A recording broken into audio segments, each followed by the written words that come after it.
નમસ્કાર, the one click information YouTube ચેનલમાં આપનું સ્વાગત છે। જો આપ અમારી ચેનલ ઉપર નવા હોવ તો ચેનલને સબસ્ક્રાઇબ કરો, વિડીયોને લાઇક કરો અને શેર કરો, જેથી અન્ય લોકો સુધી પણ માહિતી પહોંચી રહે। તો આપ જોઈ રહ્યા છો તે પ્રમાણે આજે આપણે વિડીયોમાં વાત કરીશું આધાર ડાયસ નંબર વિશે, એટલે કે વિદ્યાર્થીઓને યુઆઈડી નંબર એ આપણે મોબાઈલથી જાતે જ કેવી રીતે મેળવી શકીએ છીએ। યુઆઈડી નંબર એ ઘણી જગ્યાએ જરૂર પડે છે, જેમ કે ઓનલાઈન સ્કોલરશિપના ફોર્મ ભરવા માટે, ઘરેથી અપડાઉન કરતા વિદ્યાર્થીઓને બસ પાસ કઢાવવા માટે, તેમજ જી શાલા એપ્લિકેશનના ઉપયોગ માટે જેવી અન્ય ઘણી બધી બાબતોમાં વિદ્યાર્થીઓને યુઆઈડી એટલે કે આધાર ડાયસ નંબરની જરૂરિયાત ઊભી થાય છે। તો આપણે આ વિડીયોમાં જોઈશું કે આપણે યુઆઈડી નંબર આપણી જાતે જ કેવી રીતે મેળવી શકીએ છીએ। તો ચલો વિડીયો શરૂ કરીએ।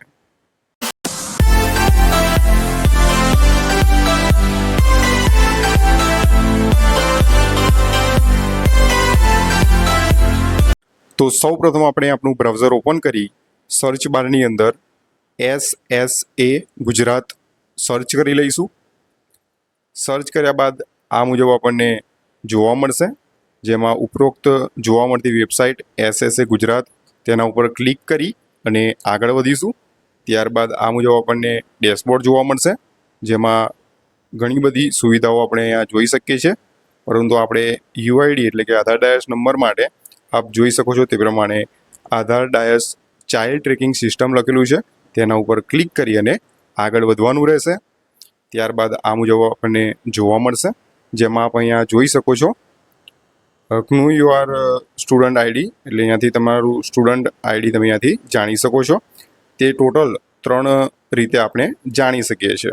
તો સૌપ્રથમ તો આપણે અહીંયાથી આપણો જિલ્લો, ત્યારબાદ તાલુકો, સ્કૂલ, વિદ્યાર્થીનું નામ અને જન્મ તારીખ દાખલ કરી સર્ચ કરીને પણ શોધી શકીએ છીએ।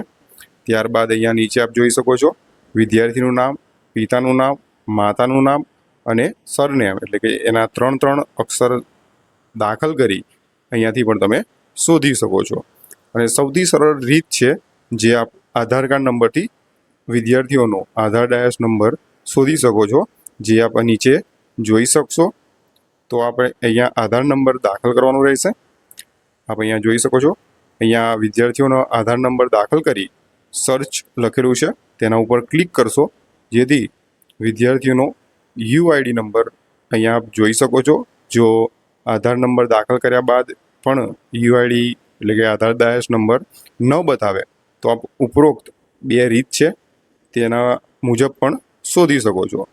તો આપ અહીંયા સર્ચ કરીશું। સર્ચ કર્યા બાદ આપણને નીચે આપ જોઈ શકો છો તે મુજબ વિદ્યાર્થીઓનું નામ અને ચાઇલ્ડ યુઆઈડી નંબર એટલે વિદ્યાર્થીઓનો યુઆઈડી નંબર આપણને અહીંયા જોવા મળશે। જે યુઆઈડી નંબર આપણે નોંધી અને આપણી પાસે રાખીશું। જે વિદ્યાર્થી પહેલા ધોરણથી 12મા ધોરણ અને કોલેજ સુધી અભ્યાસ કરે ત્યાં સુધી યુઆઈડી નંબર એક સરખો જ હોય છે, તેમાં કોઈ પણ જાતનો બદલાવ આવતો નથી। આપ અહીંયા જોઈ શકો છો તે પ્રમાણે આપણે અહીંયાથી યુઆઈડી નંબર મેળવી શકીએ છીએ।